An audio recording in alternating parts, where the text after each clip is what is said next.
तो आपके पोर्टफोलियो में जो प्लस या माइनस होता है लॉन्ग टर्म में, वो ज्यादातर उसको इफेक्ट करती है दोस्तों दो चीजें।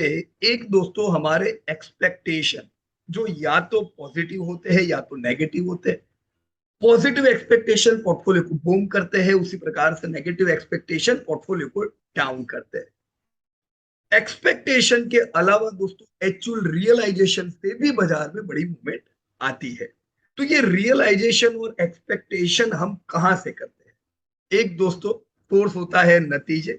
क्वार्टर वन के नतीजे भी खत्म हुए तो हमें पता चला कि क्या एक्चुअल रियलाइजेशन मेरी कंपनी में हो चुका है।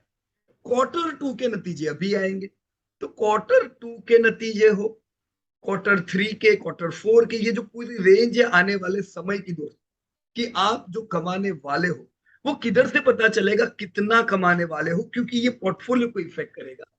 दोस्तों ये जानने के लिए कई अलग अलग डेटा आते हैं। डिमांड जो आपके पोर्टफोलियो को बूम करता है, सेल्स को बूम करता है, पोर्टफोलियो बूम होता है। और प्रॉफिटेबिलिटी जो आपके प्रॉफिट्स को घटाता है, पोर्टफोलियो डाउन होता है। तो ये सेल्स और प्रॉफिटेबिलिटी जानने के लिए बहुत से डेटा हमें मिलते हैं। अब ये जो डेटा की मैं बात करूंगा दोस्तों, ये डेटा हरगिज जो इंट्राडे करते हैं, बीटीएसटी करते हैं या फ्यूचर ऑप्शन में करते हैं उनके इतने काम के नहीं है। ये उनके काम के हैं जो लोग रियल में पोर्टफोलियो बनाते हैं या बनाने की उम्मीद करते हैं। उन्हें पता चल सकता है कि मेरी आने वाली चाल क्या रहेगी। दोस्तों ऐसे कई सोर्सेस में जो डेटा होते हैं, उसमें एक आईआईपी के जो डेटा आते हैं ये काम के होते हैं, जीडीपी के डेटा, ये सब आपको डिमांड कैसी रहेगी ये बताते हैं। ऑटो के डेटा आते हैं, स्टील के डेटा आते हैं, टेलीकॉम डेटा आते हैं, हर इंडस्ट्री के डिमांड के डेटा आते हैं कि कैसा है धंधा। ये अगर हम एडवांस में देखें तो आने वाले 3 महीने के रिजल्ट कैसे आएंगे वो एडवांस में प्रेडिक्ट कर सकते हैं। उसी प्रकार से इन्फ्लेशन के डेटा आते हैं दोस्तों। इन्फ्लेशन के डेटा आपको कहते हैं कि लोगों की जेबों पे कितनी मार पड़ रही है, कंपनी की जेबों पे डब्ल्यूआईपी के हिसाब से कितनी मार पड़ रही है। तो ये डेटा अगर हम धीमे धीमे पढ़ना सीखेंगे तो नतीजे देखने की जरूरत नहीं होगी, इनफैक्ट नतीजे हम एडवांस में प्रेडिक्ट कर सकेंगे। राइट। अब सब चीज अच्छी हो तो भी कोई कंपनी के नतीजे अच्छे ना आ रहे हो तो ये तो बुरी बात है, फिर ऐसी कंपनी नहीं होनी चाहिए। राइट। ये उनके इंटरनल प्रॉब्लम की वजह से प्रॉब्लम है। ओवरऑल इंडस्ट्री अच्छी है तो अच्छे ही होने चाहिए रिजल्ट। तो दोस्तों आज हम आरबीआई के मॉनेटरी पॉलिसी के डेटा पे बात करेंगे जो उन्होंने परसों ही अपडेट किए हैं, जो बड़े काम के हैं दोस्तों। हम आज माइक्रो लेवल के डेटा पे बात करेंगे जो उन्होंने अपडेट किए, जो अलग अलग इंडस्ट्री में काम लग सकते हैं। तो हम लोग बारीकी से हर एक डेटा को चेक करेंगे और उसका इम्प्लीकेशन समझने का प्रयास करेंगे। ये जबरदस्त काम लग सकता है in the creation of portfolio for long term wealth. तो आरबीआई सितंबर 2022 मॉनेटरी पॉलिसी रिपोर्ट क्या है?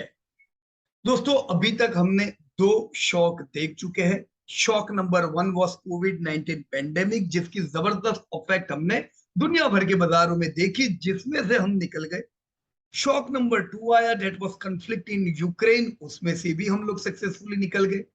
पर दोस्तों अब जो हमारे सामने है that is the third shock, जो एक स्टॉर्म के समान है, which is arising from aggressive monetary policy actions and even more aggressive communication from advanced economies, central banks। दोस्तों दोनों शॉक में से निकल रही थी दुनिया, तभी दूसरा जो शॉक था यूक्रेन वाला, उससे इन्फ्लेशन की बढ़ोतरी हुई, ट्रेड डिसरप्शन हुए और हम थर्ड शॉक में आ गए, हाई इन्फ्लेशन, लो ग्रोथ, जिसके कारण दोस्तों सेंट्रल बैंक्स अपने अपने रेट बढ़ा रही है और एक एग्रेसिव कम्युनिकेशन सेंट्रल बैंक्स की ओर से दुनिया भर को मैसेज मिल रहा है।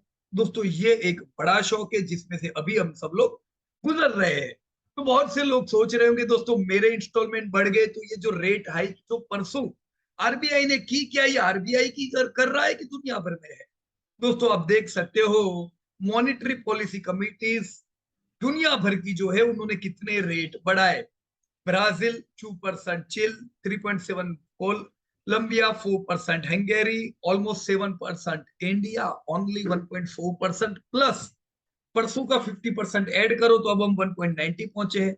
साथ ही जब हमारे रेट बढ़े हैं दूसरी कंपनियों के भी रेट बढ़ते जा रहे हैं और बढ़ते जाएंगे कुछ समय तक।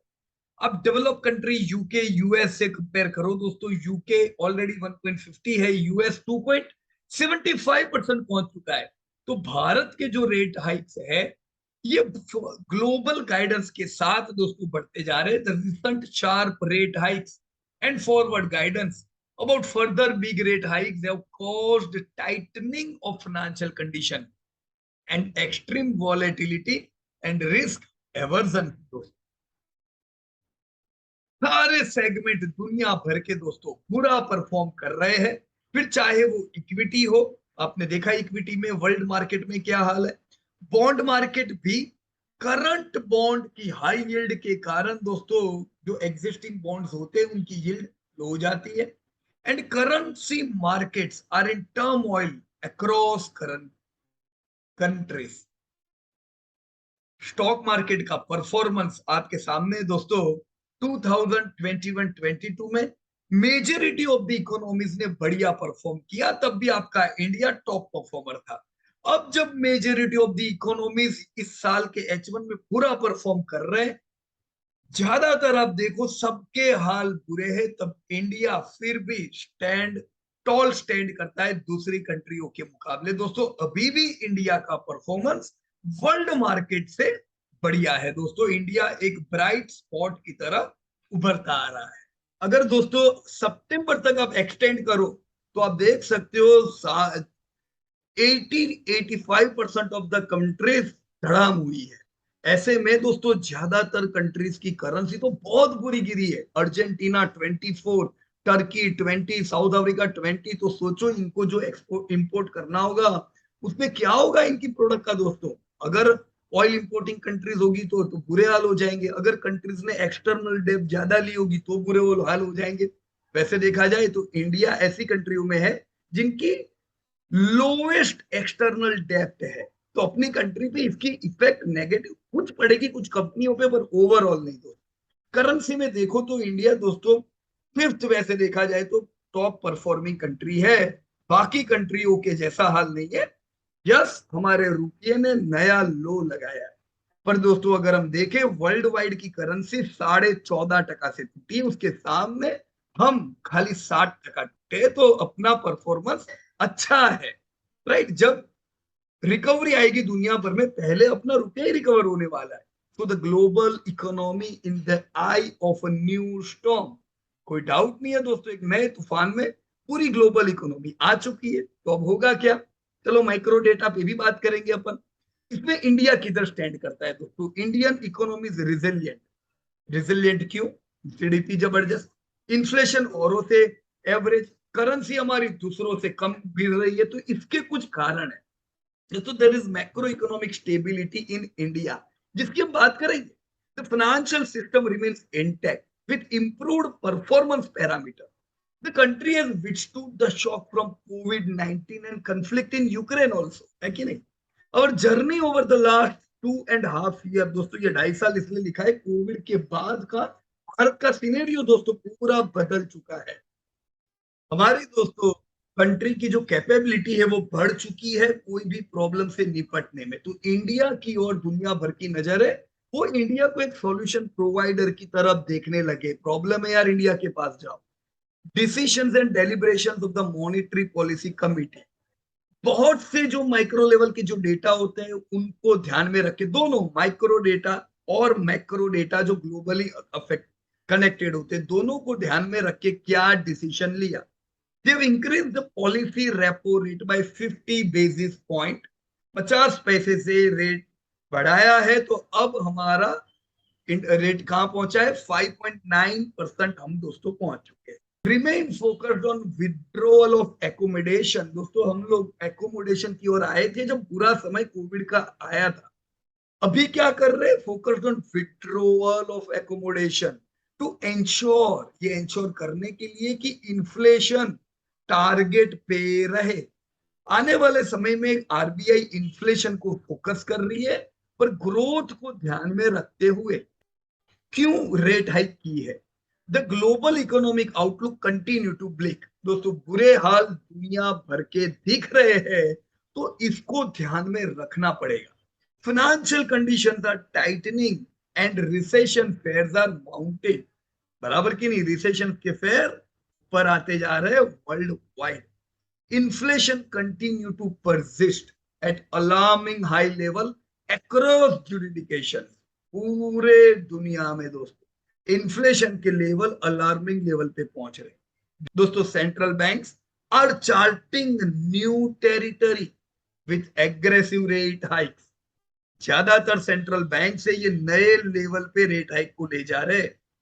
अगर नए लेवल पे रेट हाइक जाते हैं तो नए लेवल पे बाजार भी आता है, ये हमने देख लिया दुनिया भर का। Even if it entail sacrificing growth in the near term, तो रेट बढ़ाएंगे इन्फ्लेशन को कंट्रोल में रखने के लिए, भले इससे नियर टर्म में ग्रोथ मुश्किल में आए, राइट। ऐसे माहौल में nervous investor sentiments have triggered flight to safety, जो मैंने आपको पहले बताया। जब ऐसा बुरा माहौल होता है तो नर्वस इन्वेस्टर क्या करता है, सेफ्टी की ओर जाता है। तो सेफ क्या है, the US dollar has strengthened rapidly to a 2 decade high. ये इंडिया की बात नहीं चल रही है, वर्ल्ड वाइड की जो करेंसी है उनके सामने यूएस डॉलर 2 डिकेड के हाई पे पहुंच गया है। सेवरल एडवांस्ड, कौन सी economy, advance economy and emerging market currencies are facing sharp depreciation pressures। तब दोस्तों एडवांस भी इमर्जिंग भी तब लपेट में आ चुके हैं। ज्यादातर दोस्तों देखो एडवांस के पास तो पैसा होता है ऑलरेडी, पर इमर्जिंग इकोनॉमीज के पास पैसा नहीं होता है, वो तो इमर्ज हो रहे हैं। तो जो इमर्जिंग मार्केट इकोनॉमीज है, they have confronted with challenges of slowing global growth. दोस्तों दुनिया भर का जो ग्रोथ नीचे आ रहा है, ये इमर्जिंग मार्केट को भी इफेक्ट करता है। Elevated food and energy prices, ये दोनों के दाम बढ़ते हैं दोस्तों, दोनों हमारी जरूरत है, food and energy both. Spill over from advance economy, policy normalisation, डेप्ट distress and sharp currency depreciation, ये सब अभी के मुश्किल हालात है। तो ऐसे में रेट हाइक हुआ है और आने वाले समय में भी हम देखेंगे, जब तक ये सब चित्र क्लियर नहीं होता है, इसके लिए तैयारी रखना पड़ेगा, right. Against this challenging global environment, ये जो अभी हमने ग्लोबल चैलेंजिंग एनवायरमेंट की बात बताई दोस्तों, उसमें India remain stable, strong demand support की उम्मीद है H2 में 2022-23 के दोस्तों, राइट। तो पहली चीज दोस्तों GDP, real GDP growth in Q1 22-23 turn out to be lower than our expectation. हमने एक्सपेक्टेशन कितनी रखी थी दोस्तों, 16% की, पर देखो दुनिया भर की इफेक्ट आई कि नहीं, इंडिया में भी 13.5% दुनिया भर में जबरदस्त है, क्योंकि दुनिया तो बेचारी नेगेटिव ग्रोथ में है। 13.5 आया, पर हमारी उम्मीद से थोड़ा कम आया है, तो ये ओवरऑल साल की जो उम्मीद रखेगी उस पर इफेक्ट करेगा, सोच लेते। Kharif, the late recovering in kharif sowing, reservoir क्या है, एकदम कंफर्टेबल है, द कंफर्टेबल रिजर्वर लेवल, ये पॉजिटिव है हमारे लिए, ये आने वाले साल की जीडीपी को सपोर्ट करेगा, जीडीपी को भी और इन्फ्लेशन को भी। Capacity utilisation, improvement in capacity utilisation, ये बताता है कि डिमांड बढ़ रही है, बैंक की क्रेडिट जबरदस्त बढ़ी है, ये आपकी बैंकों को एक और ऊंचे लेवल पे ले जाएगी, इसमें कोई प्रकार की चिंता की बात नहीं। और आपने देखा होगा टैक्स के डेटा जबरदस्त दोस्तों, लोग इतने अभी मोटिवेटेड है टैक्स भरने में कि आपको डेटा देख के एकदम अचोगल अलग लगेगा कि यार ऐसा कैसे, एक जमाने में लोग टैक्स भरने से कतराते थे, लोग नहीं भरने चाहते थे टैक्स, और आज टैक्स भरने वालों की संख्या कितनी बढ़ चुकी है। हर बार जो टैक्स के डेटा आएंगे वो पुराना रिकॉर्ड तोड़ के आएंगे। तो जब टैक्स देश को मिल रहा है, क्योंकि देश के लोग पॉजिटिव है कि यस काम जबरदस्त होने वाला है, तो गवर्नमेंट भी कैपिटल एक्सपेंडिचर पे फोकस करते हैं। आपने पिछले महीनों में, मेरे ख्याल से जो भी अलग अलग स्टेट के लोग ये वीडियो सुन रहे हैं, आपने अपने स्टेट में कहीं ना कहीं कुछ न कुछ नए ओपनिंग देखे होंगे, नए शिलान्यास देखे होंगे। ये क्या हो रहा है, governments continue trust on capital expenditure. इनके साथ अगर इन चीजों को हम बारीकी से देखें, पहला दोस्तों इन्फ्लेशन भी है। इन्फ्लेशन, कंज्यूमर प्राइस इन्फ्लेशन, दोस्तों कंज्यूमर प्राइस इन्फ्लेशन यानी वो इन्फ्लेशन जो आपकी पॉकेट को अफेक्ट करता है। Consumer price inflation remains elevated, ऊपर ही है दोस्तों, and about the upper tolerance band of the target, जो होना चाहिए उससे ज्यादा है दोस्तों इन्फ्लेशन। तो ये आपके पॉकेट को इफेक्ट कर भी रहा है और करेगा, डिमांड को घटाता है दोस्तों। ये अगर इन्फ्लेशन कम हो आप ज्यादा खर्चा कर सकते हो, क्योंकि उतने ही पैसे में ज्यादा अलग अलग चीजें आएगी। अभी आपका डिमांड पे कटौती हो जाती है लार्ज एडवर्स सप्लाई शॉक्स की वजह से, some firming up of domestic demand, the spillover from global financial market, inflation के ये सब कुछ है कारण, the recent correction in global commodity prices including crude oil, अभी हमने देखा ना एडिबल ऑयल नीचे, क्रूड ऑयल नीचे, तो ये हमारे लिए एक पॉजिटिव चीज है दोस्तों। इफ सस्टेन्ड, अगर ये ऐसे नीचे रहता है, इट में इज कॉस्ट प्रेशर दोस्तों।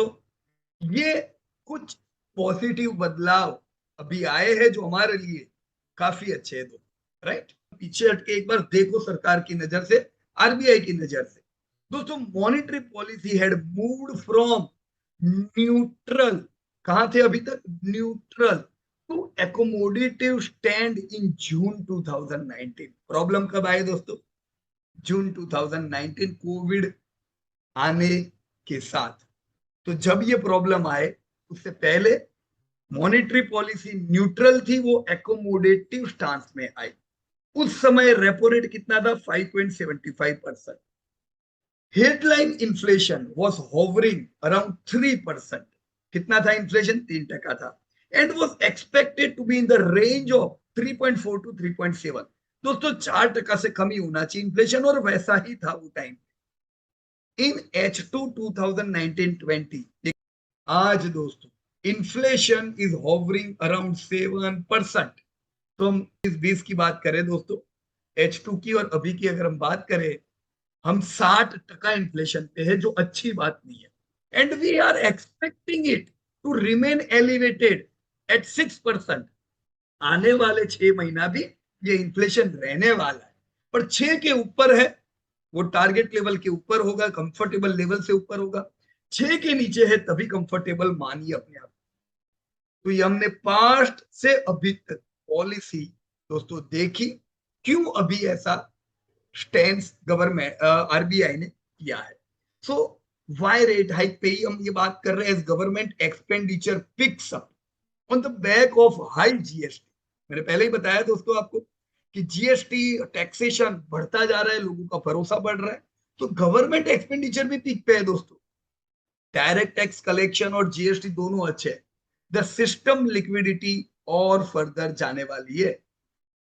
Thus, even as the nominal policy repo rate has been raised by 1.90 basis point, and hence the monetary policy committee decided to remain focused on withdrawal to accommodation। बराबर है, इसके ये क्यों RBI ने rate बढ़ाया और कब तक बढ़ाएगा, इनकी हमें दोस्तों आइडिया आती। ग्रोथ पे अगर हम बात करें, क्योंकि दो चीजें इंपॉर्टेंट है दोस्तों आपके पोर्टफोलियो के, एक ग्रोथ, कौन से पैरामीटर है जो ग्रोथ देंगे, और ग्रोथ देंगे तो कितना देंगे। दूसरा इन्फ्लेशन, कौन से पैरामीटर इन्फ्लेशन बढ़ाएंगे, और बढ़ेगा तो क्या नेगेटिव इफेक्ट आएगी पोर्टफोलियो पे। तो पहला हम ग्रोथ देख लेते हैं दोस्तों, real GDP growth by 13.5% in Q1। Q1 में हमने कितना जीडीपी ग्रोथ देखा, 13.5%, surpassing the pre pandemic level by 3.8%। दोस्तों ये पैंडेमिक का लेवल नहीं लिखा है, पैंडेमिक से पहले हम 3.8% पे थे, जो हमने सरपास करके 13.5% किया। लेकिन ये इसलिए भी है क्योंकि पिछले साल की वेव 2 की इफेक्ट भी इसमें थी, तो लो बेस के कारण हमें तगड़ा ग्रोथ मिला था। was led to robust growth in private consumption and investment demand। अब दोस्तों Q2 कैसा रहेगा, कैसा रहा है, ये देखना जरूरी है दोस्तों। Q2 के नतीजे अब 1 तारीख से चालू हो जाएंगे, मतलब ये 1 तारीख आ गई ना, अब Q2 के नतीजे आएंगे। वो नतीजे से पहले समझ लो नतीजे कैसे आएंगे। Q2 स्ट्रॉन्ग है दोस्तों, डिमांड में आपको कहीं कोई कमी नहीं दिखाई देगी, कंपनियों की सेल्स सबके बढ़ेंगे, high frequency data for quarter 2। High frequency data कौन से होते हैं मैं अभी बताता हूं आपको। वो बताते हैं, इंडिकेट करते हैं कि economic activity remains resilient.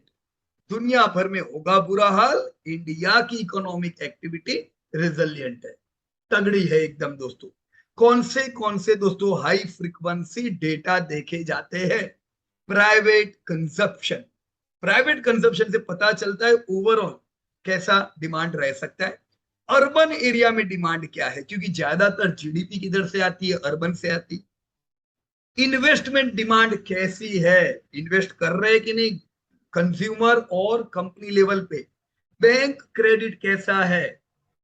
Capacity utilisation कैसा हो रहा है? देखो कई कंट्री में दोस्तों कैपेसिटी यूटिलाइजेशन 50-50% पहुंच गया है, मतलब बुरे हाल है। यहाँ पे तो कैपेसिटी यूटिलाइजेशन से पता चलेगा क्या डिमांड है। Non oil and non gold import, दोस्तों इंपोर्ट देखते हैं, पर इंपोर्ट अगर हम खाली ऑयल और गोल्ड देखेंगे वो बढ़ा रहेगा। तो non oil non gold import कैसे है, तो रियल इंपोर्ट का चित्र पता चलता है। मर्केंडाइज एक्सपोर्ट ग्रोथ कैसा है? ये पैरामीटर जो यहाँ पे 7 लिखे हैं, ये 7 तगड़े फ्रीक्वेंसी डेटा है जो हमें दोस्तों देखते रहने चाहिए। ये देखेंगे, रिजल्ट देखने की जरूरत है। आपके सामने है कैसे हमारा क्वार्टर 1 में 13.5% जीडीपी आया। यहाँ पे दोस्तों प्राइवेट फाइनल कंजप्शन एक्सपेंडिचर 25.9, यानी आप देख सकते हो तो प्राइवेट कंजप्शन हमें ऊपर होल्ड कर रहा है, सपोर्ट कर रहा है जीडीपी ग्रोथ। ये हमारा उम्मीद था दोस्तों। 16.2% का जीडीपी पर आया कितना? 13.5। ये भी यहाँ पे चार्ट में हमने बताया हुआ है। यस, उम्मीद ज्यादा थी, जीडीपी थोड़ा कम आया था। अब दोस्तों हम अर्बन डिमांड देखते हैं कि अर्बन एरिया है जो जीडीपी को बड़ा कंट्रीब्यूट करते हैं, वहां के क्या हाल है? वहां के हाई फ्रीक्वेंसी इंडिकेटर आपको क्या कहते हैं?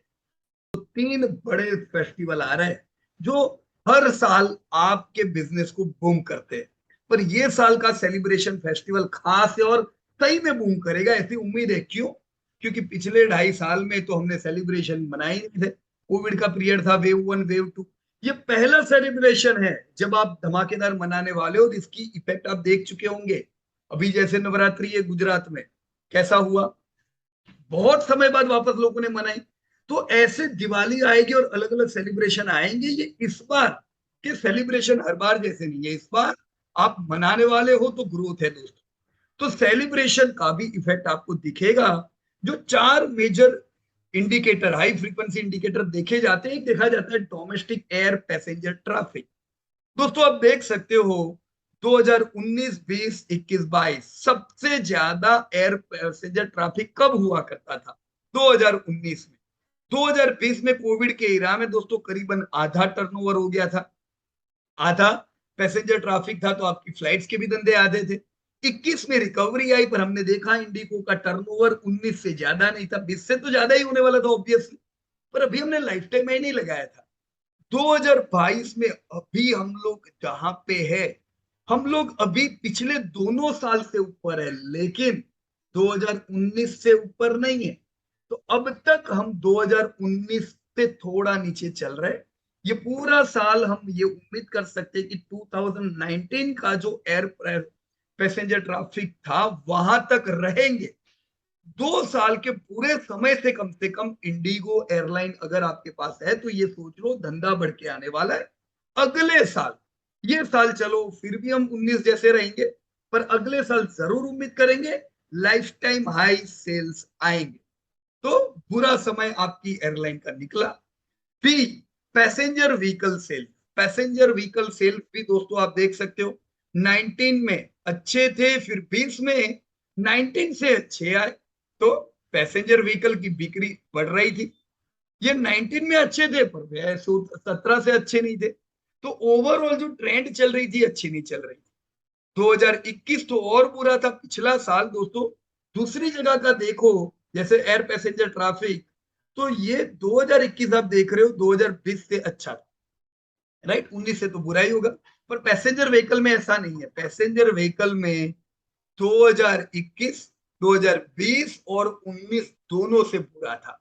तो ये अच्छी बात नहीं थी पैसेंजर व्हीकल की, इसीलिए हमने ऑटो को ब्रेकआउट देते हुए नहीं देखा था पोस्ट कोविड। क्यों नहीं देखा था? क्योंकि ऑटो की बिक्री बुरी थी।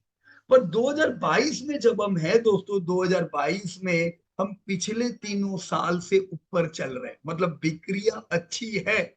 आपने देखा है ऑटो ने रिसेंटली ब्रेकआउट भी दे दिया है। क्यों दिया है? उम्मीद है कि आपकी ऑटो कंपनीज के सेल्स अब वापस लाइफ टाइम हाई की ओर जा रहे हैं। भाव तो बढ़ाए हुए तो भाव की भी इफेक्ट आती है और साथ में बिक्री बढ़ती है और बढ़िया रहता है। कंज्यूमर ड्यूरेबल दोस्तों वैसा ही चल रहा है 2019 के आसपास। 2021 से अच्छा है, पिछले दोनों साल से कंज्यूमर ड्यूरेबल की बिक्री अच्छी हुई है, पर 2019 के साथ चल रही है, राइट। हाउस होल्ड क्रेडिट दोस्तों, क्रेडिट में तो जबरदस्त इंप्रूवमेंट आया है। ये पिछले समय में ही आप देखो ना, कहाँ क्रेडिट खाली 5% की थी। तो 5% की क्रेडिट में क्या होगा दोस्तों? कुछ भी नहीं होगा। 5% की क्रेडिट में फाइनेंस और बैंकिंग को धंधा ही नहीं मिलता है। अभी आप देखो, एक क्रेडिट कार्ड आउटस्टैंडिंग देखा आपने किधर पहुंच गया, राइट। तो इसकी इफेक्ट आपकी एसबीआई क्रेडिट कार्ड कंपनी अगर आपके पास ली हुई है उस पर भी पड़ेगी दोस्तों। अब भूल जाओ, चाहे आपकी बजाज फाइनेंस हो, चाहे आपके पास मुथूट फाइनेंस की गोल्ड की कंपनी हो, चाहे क्रेडिट कार्ड की कंपनी हो, चाहे व्हीकल फाइनेंस की कंपनी हो श्रीराम ट्रांसपोर्ट जैसी, हर एक कंपनी में आप सेल्स ग्रोथ देखोगे। खास दोस्तों बजाज फाइनेंस और बैंकिंग में ये ज्यादा देखने को मिलेगा, राइट। तो ये सब में दोस्तों भागने का समय नहीं है, ये सब में एक्यूमुलेशन का समय है। अर्बन तो देख लिया, अब रूरल देखते हैं दोस्तों। रूरल डिमांड भी क्यों जरूरी है? क्योंकि अर्बन एरिया से जीडीपी ज्यादा मिलती है तो अर्बन डिमांड देखनी चाहिए। रूरल में जीडीपी भले ज्यादा ना हो पर भारत रहता तो रूरल में है, तो रूरल डिमांड भी आपको इंडिकेट करती है। तो रूरल डिमांड के हाई फ्रीक्वेंसी जो इंडिकेटर देखे जाते हैं चार, उसमें पहला होता है दोस्तों ट्रैक्टर की बिक्री। दोस्तों ये जरूरत की चीज है एग्री में, पर पैसे तो होने चाहिए लोगों के पास ये खरीदने के लिए भी, राइट। तो गवर्नमेंट की भी इसमें सब्सिडी होती है जब खरीदते हैं तो, लेकिन चलो वो सपोर्ट होता है, फिर भी दूसरे पैसे भरने के लिए तो पैसे चाहिए कि नहीं। तो ट्रैक्टर की बिक्री अगर बढ़ती है तो ये इंडिकेट करता है कि रूरल में पैसे है। जरूरत तो है पर ले भी तो पाने चाहिए। तो ट्रैक्टर सेल्स अगर दोस्तों आप देखो यहाँ पे 2019 से 2021 के बेहतर थे। 2022 में दोस्तों अभी हम 2020 और 21 से नीचे चल रहे हैं। 2019 से ज्यादा चल रहे हैं, पर किधर से नीचे दोस्तों? पिछले 2 सालों जैसा ही डेटा है, आउटस्टैंडिंग नहीं है, राइट। मोटरसाइकिल सेल भी अर्बन डेटा में नहीं आता है, रूरल डेटा में आता है। तो मोटरसाइकिल सेल्स 2020 में बढ़िया था, इसीलिए आपने देखा होगा कि 2020 में ही कोविड के वेव 2 के समय बजाज ऑटो ने ब्रेकआउट दे दिया था, क्योंकि बिक्री अच्छी थी। मोटरसाइकिल में बड़ा योगदान बजाज ऑटो का वैसे नहीं आता है, वहां पे हीरो है, बट देन ऑल्सो आपने कुछ कंपनियों के डेटा में इंप्रूवमेंट देखा था। अभी का अगर आप हाल देखो दोस्तों 2022, तो ये 21 और 19 से अच्छा है, दिख रहा है यहाँ पे आपको। पर अभी हम 2020 के साथ चल रहे हैं, not outstanding but yes it is good. चिंता की बात अभी ऑटो में नहीं है। 3 महीने से हम देख रहे वापस से बिक्रियां बढ़ी है, तो इसकी इफेक्ट आपके आइसर मोटर और ये सब कंपनियों भी पॉजिटिव पड़ सकती है, TVS motor, hero, right. Consumer non durable चीजें, ये रूरल डिमांड बताती है दोस्तों। यहाँ पे भी आप देख रहे हो पूरा फ्लैट है, तो ना आउटस्टैंडिंग ना बुरे हाल। फर्टिलाइजर सेल्स, तो फर्टिलाइजर की डिमांड दोस्तों कैसी है 2022 में? हमें ये याद रखना चाहिए दोस्तों कि पिछले तीनों साल फर्टिलाइजर की डिमांड बढ़ी थी, क्योंकि जब पूरा अर्बन बंद था तब रूरल में जबरदस्त काम चल रहा था, और रूरल में फर्टिलाइजर का उपयोग बहुत हुआ था और इसी ने हमें इन्फ्लेशन से बचाया है। तो इस साल दोस्तों ऐसा नहीं कह सकते बहुत ज्यादा डिमांड है, हम साथ में चल रहे पिछले तीनों साल। एम्प्लॉयमेंट के जब हम डेटा देखते हैं तो दोनों देखने चाहिए, unemployment and labour participation rate, and B net payroll addition based on EPFO report. दोनों में फर्क ये पड़ता है दोस्तों कि जब आप ईपीएफओ रिकॉर्ड देखते हो तो आपको ऑर्गेनाइज सेक्टर का एम्प्लॉयमेंट पता चलता है, और जो पुराना जो unemployment and labour participation rate है वो आपको ओवरऑल रूट आपको रुख बताता है। तो ऑर्गेनाइज सेक्टर में अब इंडिया बढ़ता जा रहा है। दोनों हम देखते हैं दोस्तों, पहला लेबर पार्टिसिपेशन रेट आप देखो बढ़ता जा रहा है कंटिन्यू। अनएम्प्लॉयमेंट और एम्प्लॉयमेंट रेट, जैसे एम्प्लॉयमेंट रेट आप देख रहे हो अगस्त में डिक्रीज हुआ है, एम्प्लॉयमेंट रेट हर बार अगस्त में डिक्रीज होता है, अनएम्प्लॉयमेंट रेट हर बार अगस्त में इंक्रीज होता है, तो सितंबर में उम्मीद रखेंगे कि ये वापस सुधरेगा, राइट। आप ईपीएफओ रिकॉर्ड देखो तो दोस्तों 2019 2020 में बुरे हाल थे, राइट। पर 2021 में हम 2019-20 दोनों से बढ़िया कर रहे थे। हमने एंड जो देखा 2021 का, पिछले साल का, ये एकदम बढ़िया था। पर 2022 तो अमेजिंग है। मतलब ऑर्गेनाइज सेक्टर में बहुत बढ़िया जॉब ओपन होती जा रही है। ये आपको इधर दिख रहा है दोस्तों, ये लाइफ टाइम हाई जैसा आप चित्र देखोगे और बहुत बड़ा स्प्रेड है 2021-22 के सामने। कहाँ हायरिंग ज्यादा दिखी है दोस्तों? कई ऐसे सेक्टर है जहां पे हायरिंग ज्यादा हुई, जैसे हॉस्पिटैलिटी, और समय बाद खुला ना अभी हॉस्पिटैलिटी, लेजर और ये सब, बहुत हायरिंग हुई है। तो समझ लो होटल टूरिज्म बढ़िया चलने वाला है। रिटेल, इंश्योरेंस, रियल एस्टेट, ये सारी जगह है जहां पे हायरिंग बढ़ी है दोस्तों। तो ये सब सेक्टर भी ध्यान रखने के। हायरिंग कब बढ़ती है? जब धंधा बढ़ता है। तो अभी वो फटाफट वो लेजियर की कंपनियां बेच नहीं देने की, हॉस्पिटलिटी पे ध्यान रखने का। हायरिंग बढ़ा मतलब धंधा बढ़ रहा है, राइट। रिटेल पे ध्यान रखो, रिटेल की कंपनियों में जल्दी प्रॉफिट बुक नहीं करने का, हायरिंग बढ़ रहा है, बिजनेस बढ़ेंगे। इंश्योरेंस फोकस रखो। इनके अलावा दोस्तों और इंडिकेटर जो देखते हैं, इन्वेस्टमेंट डिमांड के, हमने पहले देखे रूरल डिमांड, फिर सॉरी अर्बन डिमांड देखी, रूरल डिमांड देखी, अभी क्या है? इन्वेस्टमेंट डिमांड है कि नहीं। Friends, construction activity exhibited BOC with the housing sector recording an uptick in terms of both unit and launched and sold during Q1। Q1 में ये तीनों डेटा अच्छे थे, नए मकान बनना, राइट, यूनिट लॉन्च और सोल्ड, ये दोनों बढ़िया चल रहा था। यहां पे दोस्तों हाउसिंग फाइनेंस देख के आपको एक इंडिकेशन होता है कि स्टील कंजप्शन, सीमेंट प्रोडक्शन, ये सब भी बढ़िया ग्रोथ पोस्ट कर रहा होगा। तो H1 के ये पूरे डेटा है दोस्तों। इंपोर्ट ऑफ कैपिटल गुड एकदम बढ़िया चल रहा है। तो कैपिटल गुड्स हो तो समझ जाओ कैपिटल एक्सपेंडिचर भी हो रहा है। कैपिटल एक्सपेंडिचर हो रहा है मतलब डिमांड बढ़िया है, ये एक पॉजिटिव चीज है। कैपिटल गुड्स आईआईपी का मतलब ये खाली इंपोर्ट नहीं, ओवरऑल कैपिटल गुड्स 2022 दोस्तों तीनों साल से बढ़िया है। तो yes, that's great. Finished steel consumption तीनों साल से बढ़िया है दोस्तों। सीमेंट प्रोडक्शन तीनों साल से बढ़िया है। तो ये सारी चीजों में पिछले तीनों साल में जो धंधा था उससे बढ़िया धंधे रहने वाले हैं। अब इन कंपनियों के जो सेल्स डेटा आएंगे उसमें कोई चिंता की उम्मीद मत रखना। प्रॉफिट की बात नहीं कर रहा, अभी मैं सेल्स की बात कर रहा हूं। ये चीज पे थोड़ा ध्यान दो दोस्तों। बैंक क्रेडिट, हम पिछले 2 साल से कह रहे थे कि बैंक क्रेडिट अच्छी नहीं है, अच्छी नहीं है, पर लास्ट क्वार्टर हमने अपना रुख बदला। हमने कहा बैंक क्रेडिट बढ़िया हो रही है, 14.5% पहुंच। अरे ये वाला डेटा तो देखो अगस्त सितंबर का, 14.5% नहीं है, हम 16.5% पहुंच गए। यानी क्रेडिट इंप्रूव हो रही है, तो सीधी इफेक्ट आपकी बैंकों पे पड़ने वाली है। Bank credit, total flow of financial resources from bank and non bank to commercial sector has improved significantly. दोस्तों ये पिछले साल 1.7 लाख करोड़ था, इस साल देखो दोस्तों 9 लाख करोड़ की बैंक क्रेडिट में पहुंच चुके। ज्यादा ज्यादा क्रेडिट देंगे, एयूएम बढ़ता है आपकी फाइनेंस की कंपनियों का और बैंकिंग का।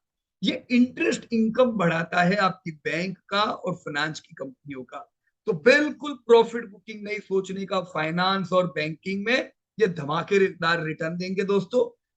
निफ्टी जब हाई लगाना हो लब लगाए, पर निफ्टी से पहले निफ्टी बैंक हाई लगा देगा, राइट।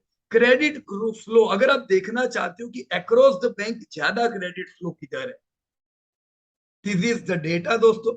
आप देख सकते हो पब्लिक सेक्टर बैंक मैंने 16.5% बताया, तो गवर्नमेंट बैंक का क्रेडिट ग्रोथ 13.9% है। तो अगर आपके पास गवर्नमेंट बैंक है तो कितना उम्मीद करोगे? जैसे एसबीआई की नेट इंटरेस्ट इनकम कितनी बढ़नी चाहिए ना, इतने से 14% का सेल्स ग्रोथ उम्मीद करो। एसबीआई में भी चिंता नहीं करने की, पर ज्यादा प्रायोरिटी किधर होना चाहिए? Private bank. मैंने बोला 16%, तो बैंकिंग का ग्रोथ 16% से आएगा, पर ये प्राइवेट बैंक का धंधा 20% से बढ़ा है। तो अभी एचडीएफसी के जो नतीजे आएंगे, कैसे आएंगे? रिजल्ट जब आएंगे देख लेना, उसके अंदर एचडीएफसी बैंक के सेल्स 20% प्लस बढ़ के आएंगे। राइट, टेंशन नहीं लेने का, बराबर की नहीं। Share in incremental credit. अब वैसे भी इंडिया में गवर्नमेंट बैंकिंग बरसों से है, प्राइवेट बैंक तो बाद में आई हुई है। पर अगर आप पूरे डेटा देखो तो टोटल जो इंक्रीमेंटल क्रेडिट है उसमें 47% शेयर आपकी प्राइवेट बैंक का है। राइट, और 50% गवर्नमेंट बैंकिंग का है। तो गवर्नमेंट बैंक में भी नेगेटिव मत रहना, ये लोग भी परफॉर्म कर रहे हैं दोस्तों। राइट, हम लोग परसों से जैसे एसबीआई पे तो पॉजिटिव ही है, तो भी एसबीआई में भी जल्दबाजी नहीं है कोई, शांति से रहने दो, फॉल में एक्यूमुलेट करो। सेक्टर वाइज क्रेडिट ग्रोथ, अगर आप जानना चाहते हो कौन से सेक्टर में क्रेडिट ग्रोथ बढ़िया है, तो ये पिछले साल अगस्त, इस साल अगस्त। पिछले साल तो दोस्तों एग्री ही परफॉर्म कर रही थी, तो एग्री में देखो क्रेडिट कितनी बढ़िया थी। अगस्त 2022 में क्या हाल? अगस्त 2022 में पर्सनल लोन सबसे बढ़िया ग्रोथ कर रहे हैं, फिर आएगा सर्विस सेक्टर, फिर इंडस्ट्री और फिर एग्रीकल्चर। तो पर्सनल लोन मतलब बजाज फाइनेंस, मस्त धंधे आएंगे दोस्तों उनके। पिछले क्वार्टर के भी रिजल्ट आपकी उम्मीद से ज्यादा है, ये आप कह रहे हो आपकी उम्मीद, अगर आरबीआई डेटा देखे होते तो पहले से बोलते बढ़िया आने वाले हैं। इस बार भी बजाज फाइनेंस के सेल्स से उम्मीद बढ़िया रखना। Growth in bank credit to NBFC. Bank credit की एनबीएफसी में कैसा ग्रोथ है दोस्तों? एनबीएफसी में इसलिए आपको फोकस कर रहा हूं, नॉन बैंकिंग फाइनेंशियल कंपनी, तगड़ा परफॉर्मेंस उम्मीद करो। होम फाइनेंस दोस्तों पिछले साल तो कुछ ग्रोथ ही नहीं रहा यार, देख रहे हो ग्रीन कलर दिख ही नहीं रहा है, बहुत नेगेटिव था। तो आपने एचडीएफसी के रिजल्ट पे, बैंक नहीं कह रहा हूं, एचडीएफसी, एलआईसी, बुरे यार। इस बार होम फाइनेंस कंपनियों का भी ग्रोथ 12% है। हम ये नहीं कहेंगे ओवरऑल क्रेडिट में सबसे अच्छा है, नहीं, अच्छा बैंक का रिजल्ट आएगा, अच्छा नॉर्मल फाइनेंस की कंपनियों का आएगा, बजाज फाइनेंस जैसी। पर जो हाउसिंग फाइनेंस सब नेगेटिव थी, हर एक के धंधे नीचे थे, तो प्रॉफिट तो पूछो ही नहीं। अब आपका ये जो नेगेटिव रूप बदल के पॉजिटिव होने वाला है, तो अभी जल्दबाजी मत करना। एचडीएफसी, एलआईसी जैसी कंपनियों में 12-13% का ग्रोथ उम्मीद करो, तो इस बार के एचडीएफसी के नतीजे देखना। होम फाइनेंस कह रहा हूं 13-15% के ग्रोथ के आएंगे दोस्त। राइट, तो ये सब यही से उम्मीद करने का, बराबर। लोग क्या है ना, ज्यादातर इन्वेस्टर भाव देख के डिसीजन लेते, वो एकदम लेट है, भाव से पहले रिजल्ट आते, रिजल्ट भाव को इफेक्ट करता है, और रिजल्ट से पहले ये सब माइक्रो लेवल के डेटा काम करते हैं। राइट, सो कैपेसिटी यूटिलाइजेशन वैसे देखा जाए तो असल में डिक्लाइन हुआ है 72.4% से 75.3। बहुत ही बढ़िया रिकवरी आई थी कोविड के बाद से, और हम पुराने लेवलों पे कैपेसिटी यूटिलाइजेशन में आ चुके हैं।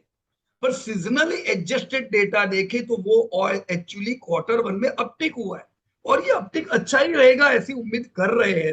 Manufacturing firm recorded sequential uptick in new order की उम्मीद रखो, क्योंकि नए ऑर्डर उनको बढ़िया मिल रहे हैं क्वार्टर वन में भी। Infrastructure firms displayed optimism on the overall business situation, turnover and employment in quarter two 22-23। तो कैपेसिटी यूटिलाइजेशन भी बढ़िया है। Interest coverage ratio in manufacturing and service firm. दोस्तों इंटरेस्ट कवरेज रेशियो क्या होता है?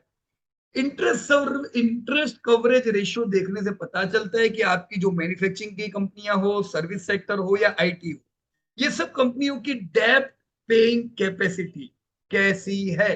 दोस्तों ज्यादा डेप्ट पेइंग कैपेसिटी बताती है कि आपकी कंपनियां स्ट्रांग है, और अगर ये डिक्रीज होती जाए तो ये बताए कि नहीं थोड़ा प्रॉब्लम चल रहा है। वैसे इंटरेस्ट रेट बढ़ने से डेप्ट पेइंग कैपेसिटी डिक्रीज होगी, क्योंकि इंटरेस्ट रेट बढ़ रहे हैं तो सब कंपनियों की भी तो इंस्टॉलमेंट बढ़ जाएंगे। सबकी क्वार्टर वन में डेप्ट पेइंग कैपेसिटी डिक्रीज हुई है। ये कंफर्टेबल लेवल से बहुत अच्छी है, 20 एक कंफर्टेबल लेवल माना जाता है। तो आपकी ज्यादातर जो कंपनियां हैं ज्यादातर आपकी सर्विस सेक्टर हो, आईटी हो या मैन्युफैक्चरिंग, सब कंफर्टेबल लेवल के तो पे ही है। अब आईटी में भी देख रहे हो दोस्तों डाउनटिक हुआ है, आईटी पे तो कोई ज्यादा डेप्थ होती नहीं है, पर फिर भी क्यों? क्योंकि इफेक्ट आ रही है बिजनेस के ऊपर। So we can say ICR धीमे धीमे नीचे आ रहा है due to increased interest rate. तो ये तो तब तक रहेगा जब तक इंटरेस्ट रेट बढ़ते जाएंगे, राइट। अब ये कैसे रहे दोस्तों, यहाँ पे जब हम मर्केंडाइज इंपोर्ट देखें, non oil non gold import remained resilient. Import बढ़िया थे दोस्तों, इंपोर्ट बताते हैं कि डिमांड बहुत है, राइट। अगर अपना इंटरनल कंट्री में डिमांड बहुत होगी तो ऐसी चीजें जो यहाँ पे उपलब्ध नहीं है वो तो हमें इंपोर्ट करनी रहेगी। तो इंपोर्ट बढ़ने का एक इंडिकेटर होता है कि डिमांड कंट्री में है। तो उसमें मेजर ड्राइवर कौन थे दोस्तों? मेजर ड्राइवर 5 टॉप के सेक्टर देखो तो पहला तो ये है पेट्रोलियम, ऑयल, लुब्रिकेंट, ये तो रहता ही है। कोल का भी इंपोर्ट काफी हुआ है, तो कोल की डिमांड बहुत है। किसकी वजह से? एनर्जी, इलेक्ट्रिसिटी की हाई डिमांड के कारण। तो सबसे बड़ा फ्यूएल, फिर आता है इंपोर्ट में कोल। तो डोमेस्टिक कोल इंडिया की भी सेल्स बढ़िया ही रहेंगे, ये उम्मीद रखने की। इलेक्ट्रॉनिक्स आइटम की भी इंपोर्ट काफी हुई, ये तो पहले से बहुत ज्यादा है। केमिकल और मशीनरी, अपने देखा ना कैपिटल गुड्स, ये 5 टॉप की आइटम है जो इंपोर्ट की गई है। और टॉप 5 बॉटम पे क्या है दोस्तों? तो gold, pharmaceutical, professional instrument, optical goods, pulses, sulphur and unroasted iron pyrites. इन लोगों का जो ग्रोथ था वो काफी कम रहा इंपोर्ट में, राइट। अब इंपोर्ट देखा तो और क्या देखना चाहिए? एक्सपोर्ट भी देखना चाहिए।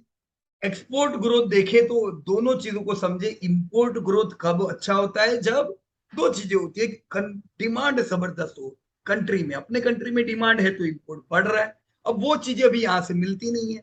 एक्सपोर्ट में क्या इफेक्ट करता है? अभी मेक इन इंडिया चल रहा है और काफी एक्सपोर्ट ओरिएंटेड प्लान चल रहे हैं, पर बाहर भी डिमांड तो होनी चाहिए। अभी फिलहाल बाहर दूसरी कंट्रीज में अनसेटल्ड एक्सटर्नल एनवायरनमेंट है, जिसकी वजह से हमने एक्सपोर्ट में झटका देखा है। अब देख रहे हो दोस्तों, इंपोर्ट में भी लोटिक था तो एक्सपोर्ट भी डिक्रीज हुआ है इस क्वार्टर में। टॉप 5 चीज में पहला आता है दोस्तों पेट्रोलियम, ऑयल, लुब्रिकेंट्स, ये तो रहता ही है।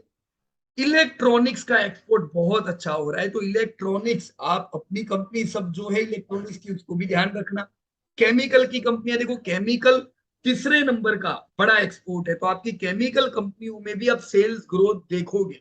एक्सपोर्ट है, जैसे अपनी केमिकल की कंपनियों का 50% से ज्यादा धंधा तो फॉरेन से आता है, इंटरनेशनल। तो केमिकल कंपनियों में भी चिंता नहीं करने की। इंजीनियरिंग गुड्स का भी एक्सपोर्ट अच्छा था।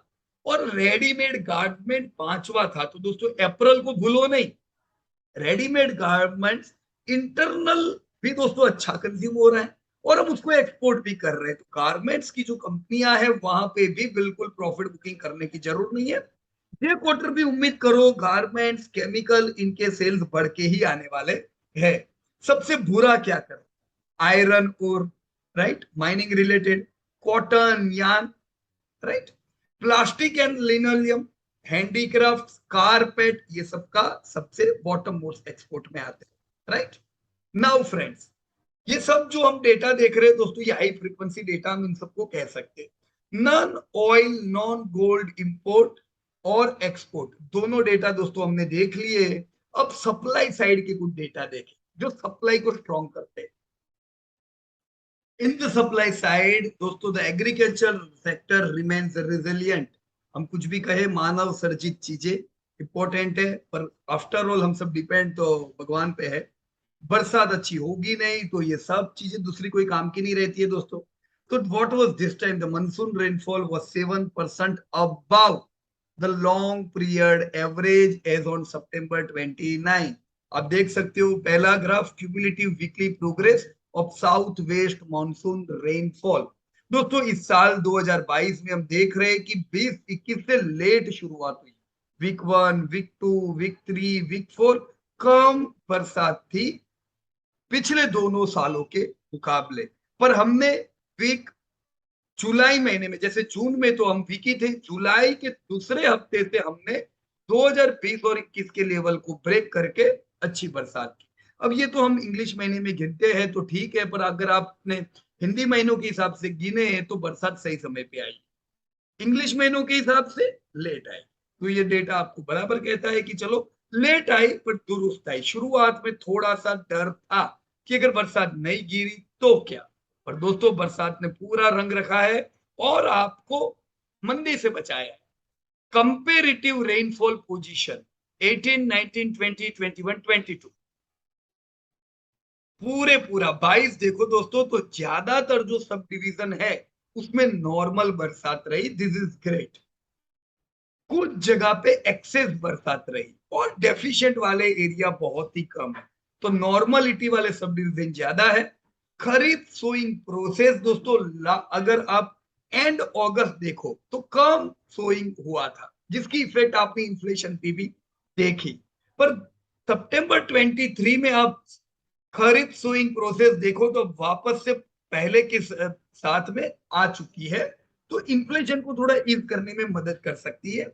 And last the reserve level, ये रिजर्व अगर प्रॉपर हो तो पूरे साल आपको परफॉर्मेंस एग्री में से अच्छा आए। ऑल इंडिया के आप रिजर्वर देखो दोस्तों तो 2020 2020 नहीं सॉरी, नॉर्मल पोजीशन 10 साल की एवरेज 2021 से 2022 में रिजर्वर ज्यादा पैक है, तो पानी का प्रॉब्लम नहीं रहने की पूरी उम्मीद है। एक आपको सूचक करती है कि ये साल अपने को यहाँ पे प्रॉब्लम नहीं रहने वाला, right. It can boost demand and it can decrease inflation. साथ में दोस्तों आईआईपी डेटा जो ऑलरेडी हमने डिस्कस कर चुके हैं, industrial activity reflected in growth of index of IIP slipped to 2.4% in July. जुलाई के जो आईआईपी डेटा है हमने वो समय बताया था कि जुलाई में जून और मई से स्लिप हुआ है, कम आए हैं। जनरली जुलाई में ऐसा स्लिप उम्मीद नहीं करते हैं, पर ये जुलाई में थोड़ा दोस्तों कम आईआईपी डेटा आया था। तो अगस्त के डेटा दोस्तों आईआईपी जरूर देखने पड़ेंगे, हमको स्ट्रॉन्ग चाहिए। अब जब आपने डिमांड देखी, जब आपने इन्फ्लेशन देखा, तो ये दोनों की इफेक्ट प्रॉफिट पे कैसी पड़ रही है मैन्युफैक्चरिंग में। इंटरेस्ट दोस्तों, इंटरेस्ट तो बढ़ चुका है जबरदस्त, क्योंकि रेट ऑफ इंटरेस्ट बढ़े, तो overall profit before tax flat है दोस्तों। कैसे फ्लैट है? प्रॉफिट बिफोर टैक्स इन्फ्लेशन की वजह से आप Q4 से गिरावट देख रहे हो, तो Q3 Q4 तक तब बढ़िया था, प्रॉफिट गिरे। आपने इसकी इफेक्ट बाजार में भी देखी, पिछले साल Q4 से ही बाजार नीचे आ रहा है और अभी भी वैसा ही है। इनफैक्ट Q1 में हमारा प्रॉफिट और गिरा नहीं है, ये आप डेवलप कंट्री या देखोगे तो वहां पे तो Q1 में भी प्रॉफिट गिरे हुए। अब बाजार आपका कब चलेगा? मैन्युफैक्चरिंग एक बड़ा कंट्रीब्यूट करता है, तो ये प्रॉफिट जब सुधरेंगे तो इसकी पॉजिटिव इफेक्ट आपके बाजार पे दोस्तों आएगी, राइट। जीडीपी ग्रोथ देख लो, what is your GDP growth? हम Q2 6.3%, कितना दोस्तों उम्मीद कर रहे हैं? Q2 6.3%। पिछला Q1 13.5% है, वो लो बेस की वजह से था, तो Q2 6.3% रहेगा। Q3 से उम्मीद है 4.6%, Q4 भी 4.6%। ये चारों क्वार्टर को मिलाओ, Q1 हमने दिया नहीं है, वो 13%, 13.5% आ चुका है। चारों क्वार्टर को मिला के ये साल हम 7% का जीडीपी ग्रोथ दोस्तों उम्मीद कर रहे हैं। ये 7% दुनिया भर की डेवलप्ड इकोनॉमी हो, इमर्जिंग इकोनॉमी हो, सबसे दुगना है दोस्तों, बढ़िया है एकदम। अगले साल Q1 में हम 7.2% का जीडीपी ग्रोथ उम्मीद कर रहे हैं, तो दोस्तों ये उम्मीद है Q1 से सब चीजें अच्छी होनी चाहिए, right, in the portion of demand. पर इन्फ्लेशन क्या कहता है दोस्तों, राइट, कौन सी चीजें हैं जो इन्फ्लेशन बढ़ा रही है? तो इन्फ्लेशन भी हम देखेंगे करंट और आने वाले समय के estimate. Global geopolitical developments weighing heavily on the domestic inflation trend। जेटरी दोस्तों ज्यादातर इंपोर्टेड इन्फ्लेशन प्रॉब्लम कर रहा है। जुलाई में कितना था? 6.7, अगस्त में घटा नहीं, इंक्रीज हुआ, ये एक नेगेटिव फैक्टर था दोस्तों। तो अभी सितंबर का देखना पड़ेगा। डिक्रीज हो तो ये बहुत ही अच्छी चीज है आपके लिए, पर इंक्रीज होता है बातें बुरी है। तो अब हमें क्या इन्फ्लेशन से एस्टिमेट, जीडीपी एस्टिमेट देखे, इन्फ्लेशन एस्टिमेट देख लेते हैं। Q2 7.1% रहना चाहिए, राइट। तो आपका जो जीडीपी है उसके साथ ही इन्फ्लेशन रहेगा, इनफैक्ट जीडीपी से थोड़ा ज्यादा रहेगा। Q3 भी इन्फ्लेशन 6.5% रहेगा, तो Q3 भी जीडीपी से इन्फ्लेशन थोड़ा ज्यादा रहेगा। Q4 में हम 5.8% उम्मीद कर रहे हैं। तो कब अपना इंप्रूव, मतलब हम टारगेट एरिया में कब आ जाएंगे? 5.8 मतलब 6% से नीचे, ये Q4 में। तो तब इन्फ्लेशन कब सुधरेगा? Q4 से उम्मीद है। तो पूरा साल हमारा इन्फ्लेशन 6.7%, Q1 अगले साल 5% जाएगा। तो Q4 और Q1 में हल्का होगा इन्फ्लेशन, ये उम्मीद रखेंगे। दोस्तों नीचे हमने ग्लोबल जीडीपी और इन्फ्लेशन की भी डेटा दी। 2022 में आपने जनवरी में जो जीडीपी के प्रोजेक्शंस किए थे वो इधर थे, आए इधर। तो दोस्तों जीडीपी उम्मीद से कम आया, उम्मीद से कम। और ग्लोबल इन्फ्लेशन ये जुलाई का इधर है। जनवरी में जो उम्मीद किया था वो इधर था और आया इधर जुलाई में। तो जनवरी की उम्मीद से ज्यादा इन्फ्लेशन आई दुनिया भर के। 2022 और 2023 में भी यही उम्मीद है कि जो जैन में उम्मीद किया था उससे ज्यादा इन्फ्लेशन अभी उम्मीद कर रहे हैं। So this doesn't tells you a good story about world. इस बार का Q2 का डेटा देखो दोस्तों, तो एफडीआई Q1 से डिक्रीज हुई है। उसके सामने दोस्तों एफपीआई आप देख रहे हो दोस्तों, Q3, Q4, Q1 जबरदस्त आउटफ्लो था एफपीआई का। यानी ये 3-3 क्वार्टर यानी 9 महीने तक हमने कंटिन्यू आउटफ्लो देखा।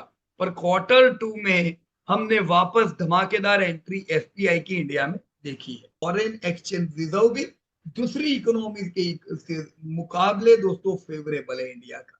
ये सब जो डेटा है इसे हम एक्सटर्नल फाइनेंसिंग साइड के डेटा कहते हैं। यह है दोस्तों net investment in Indian equities by institutional investors. आप देख सकते हो डीआईआई एफआईआई।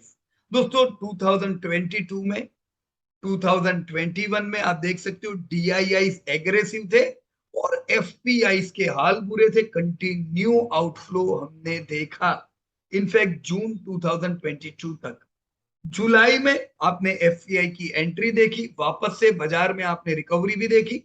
अगस्त महीने में जबरदस्त दोस्तों एफपीआई आई है, कितना लेके आई? तो अगस्त में डीआईआई का नेगेटिव था, उनका इनफ्लो नहीं था, इनफैक्ट आउटफ्लो था।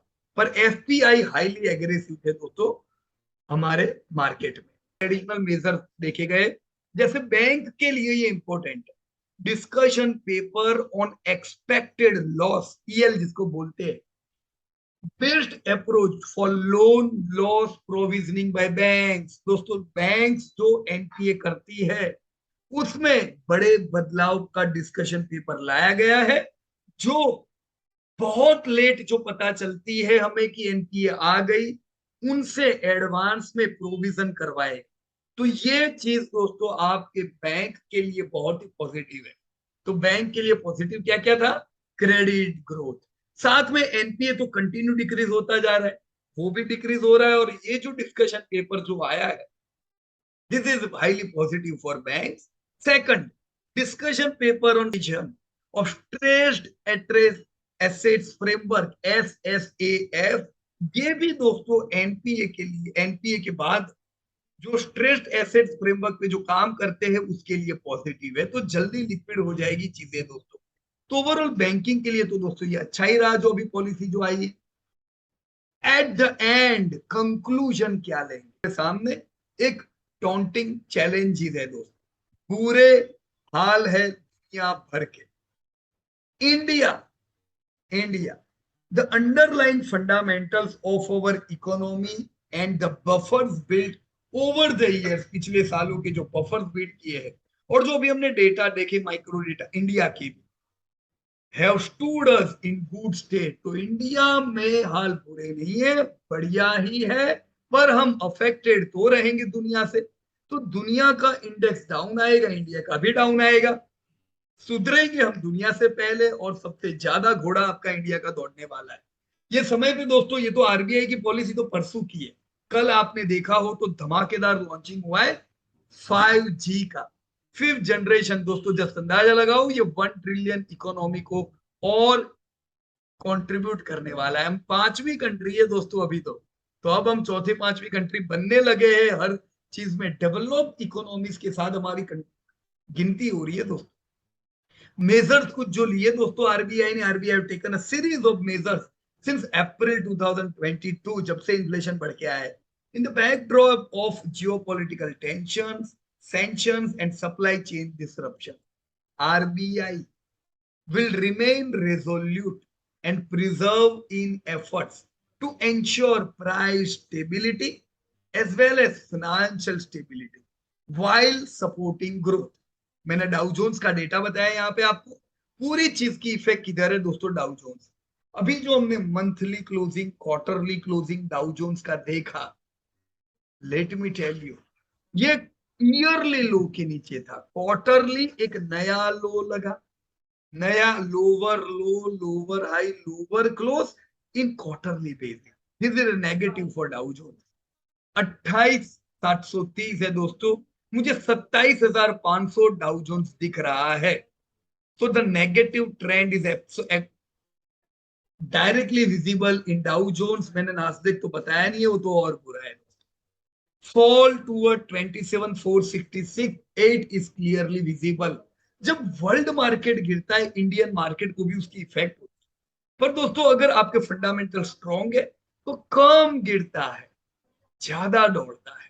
तो ऐसा ही कुछ दोस्तों हमको इंडियन मार्केट में दिखाई देगा। डाउ जोन्स ने ईयरली लो के नीचे क्लोज किया। इंडिया देखो दोस्तों, हम ये क्वार्टर में उम्मीद कर रहे थे कि चलो 18,115 कूदे तो कुछ मजा है, तो तेजी हो जाएगी।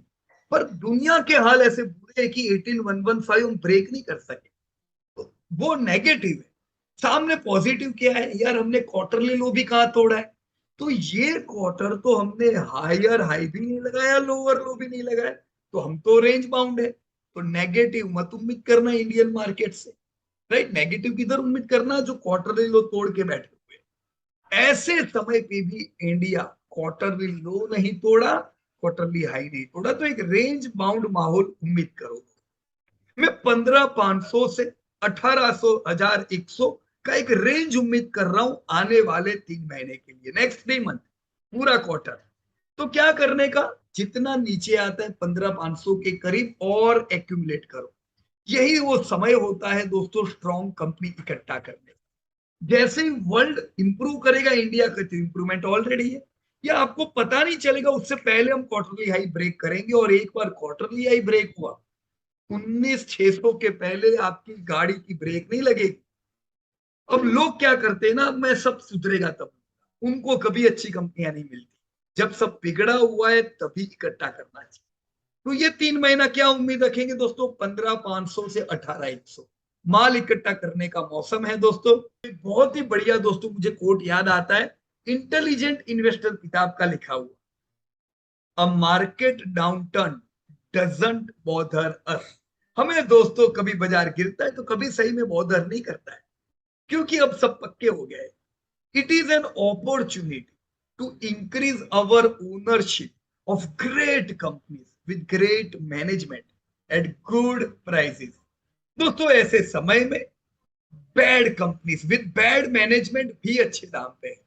सामने great companies at great management भी अच्छे दाम पे मिलती है, तब गिरे हुए होते। तो इन्वेस्टर को क्या करना चाहिए? वो बुरी कंपनियां को छोड़ो बाजू, वो कंपनियां जो अच्छी है, जो इमर्जिंग इंडस्ट्री को ताल्लुक रखती है, जहां पे मैनेजमेंट अच्छा हो, अच्छे दाम पे मिलने वाली है, इकट्ठा करो दोस्तों। बढ़िया, ये कितने साल पहले ये किताब लिखी गई थी, अभी भी यही किताब के शब्द दोस्तों लागू होते हैं, right?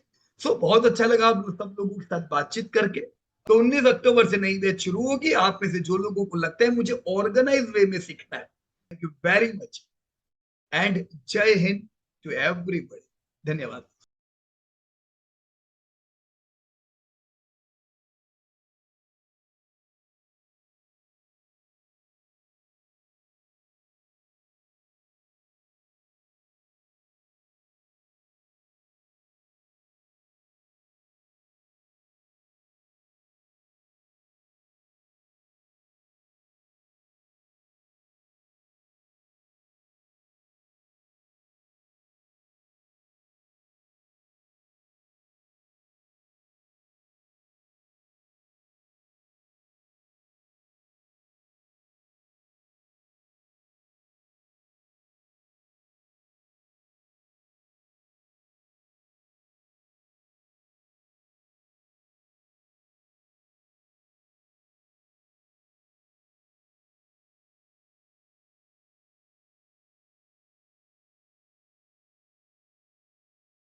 have returned to the domestic market.